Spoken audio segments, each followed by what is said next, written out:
So may adlaw sa tanan. So karong adlawan no, naata diri sa may Barangay Road no. This is part of for sure no malaunay lang gyapon ni siya. Unya nihunong ta diri no, medyo kuan ka ng alangaton gyapon ni nga kuan kani nga road din no. Unya sa likod nato makita nato no mga bagong guro na siya nga built nga kuan ka ng house.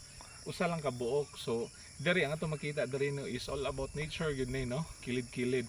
Of course dagko nga mga kahoy, okay? Unya naidaghan diri nga mga kuan ka ng mga wild plants pod. Okay? So today, bag-o lang nag-ulan kaganina, so karon hayag na.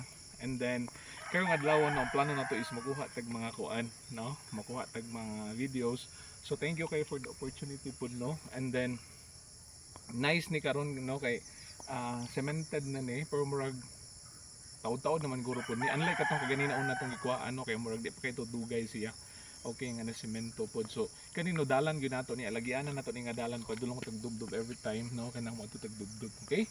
So thank you Lord nga medyo taas-taas na ang ano ni nga na semento na siya. Okay? So thank you kayo no. Kita-kita unya. Bye-bye and God bless.